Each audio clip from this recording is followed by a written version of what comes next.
நான் ஆறுமுக ஜீவன் தொண்டமான். நான் போய் துறையை பார்க்கணும்னு அவசியம். அவன் தான் என்ன வந்து படிச்ச முட்டாளுக்கு ஒரு சிறந்த உதாரணம் இவர் தான் நான் சொல்லி ஆகணும். நான் வந்து ராஜாங்க அமைச்சரா இருக்கும் போதும் போய் தட்டி கேட்டிருக்கேன், பாராளுமன்ற உறுப்பினரா இருக்கும் போதும் தட்டி கேட்டிருக்கேன், இன்னைக்கு கேபினெட் அமைச்சரா இருக்கும் போதும் நான் தட்டி கேட்டிருக்கேன். முகநூல்ல நான் சும்மா வாய் சொல் வீரரா மட்டும் இல்ல. அதனாலதான் இன்னைக்கு மக்கள் ஆதரவு, இளைஞர் ஆதரவு, இலங்கை தொழிலாளர் காங்கிரஸ் பக்கம் நிக்குது. இவருக்கு ஏன் மேல அவ்வளவு ஆசை இருந்துச்சுன்னா நேருக்கு நேர் வந்து பேச சொல்லுங்க.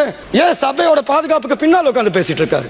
ஒரு பாராளுமன்ற உறுப்பினர் என் மீது ஒரு குற்றச்சாட்டு வச்சாரு. என்னன்னா 1700 ரூபாய் நீதிமன்றத்தில் இடைக்கால தடை விதிச்ச பிற்பாடு நான் பகவந்தலாவ பெருந்தோட்ட நிறுவனத்தில் இருக்க துரைமார்கள் அனைவரையும் என் வீட்டுக்கு அழைச்சு நான் பேசிட்டு இருந்தேன். அது ஒரு முழுமையான போய். உண்மையா பேசுவோம். நான் பகவந்தலாவ பெருந்தோட்ட நிறுவனத்தில் இருக்க துரைமாரியும் கூப்பிட்டேன், ஹட்டன் பெருந்தோட்ட நிறுவனத்தில் இருக்க துரைமாரியும் கூப்பிட்டேன், தலவாக்கல பெருந்தோட்ட நிறுவனத்தில் இருக்க துரைமாரியும் நான் கூப்பிட்டேன். நான் ஏன் கூப்பிட்டேன்னா, ஏன்னா பாருங்க, கடைசியில் நாங்க தான் மக்களோட வேலை செஞ்சுட்டு இருக்கோம்.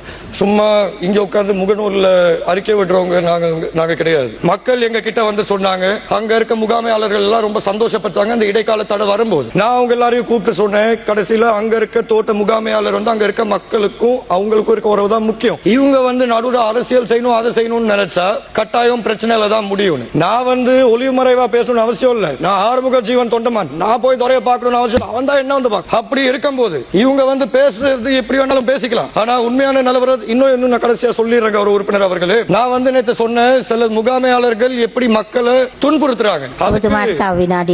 அதுக்கு இவர் வந்து சொல்லியிருக்காரு, புசலாவல வந்து போலீஸ் நாங்க மாத்தி இருக்கோம், ஒரு இளைஞர் இறந்து போகும்போது படிச்ச முட்டாளுக்கு ஒரு சிறந்த உதாரணம் இவர் தான் நான் சொல்லி ஆகணும். காரணம் என்ன, போலீஸ் வந்து அரசாங்க கட்டுப்பாடுக்குள்ளார வர நபர், முகாமையாளர் வந்து தனியார் நிறுவனத்துக்கு அடியில் வர நபர். அது மட்டும் இல்லாம நான் வந்து ராஜாங்க அமைச்சரா இருக்கும் போதும் போய் தட்டி கேட்டிருக்கேன், பாராளுமன்ற உறுப்பினரா இருக்கும் போதும் தட்டி கேட்டிருக்கேன், இன்னைக்கு கேபினெட் அமைச்சரா இருக்கும் போதும் நான் தட்டி கேட்டிருக்கேன். முகநூல்ல நான் சும்மா வாய் சொல் வீரரா மட்டும் இல்ல. அதனாலதான் இன்னைக்கு மக்கள் ஆதரவு, இளைஞர் ஆதரவு, இலங்கை தொழிலாளர் காங்கிரஸ் பக்கம் நிக்குது. அது மட்டும் இல்லாம கடைசி ஒரு விஷயம் நான் சொல்ல விரும்புறேன். எங்களை பொறுத்த வரைக்கும் இந்த சம்பள பிரச்சனைக்கு சம்பந்தமா நாங்க முடிக்கணும் தான் நினைக்கிறோமே தவிர இதை வச்சு அரசியல் பண்ற கீழ்த்தனமான யோசனை எங்களுக்கு கிடையாது. இன்னைக்கு மக்கள் வந்து வாக்களிச்சு இங்க பாராளுமன்றத்துக்கு அனுப்பியிருக்காங்கன்னா அவங்களோட பிரச்சனையை பேசுறதுக்கு.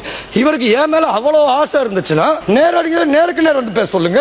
ஏன் சபையோட பாதுகாப்புக்கு பின்னால் உட்கார்ந்து பேசிட்டு இருக்காரு? என்ன பொறுத்த வரைக்கும் நான் ஒரு விஷயம் வெளிப்படையா சொல்றேன், இன்னைக்கும் நான் சொல்றேன், நேத்து என்னோட உரையிலும் நான் தெளிவா சொல்லியிருக்கேன். அனைவரும் ஒன்றிணைந்து இதுக்கு செயல்பட்ட ஒரு தீர்வு எடுத்து தர முடியும். ஆனா இந்த மக்களை வச்சு அரசியல் செய்யணும்னு நினைச்சா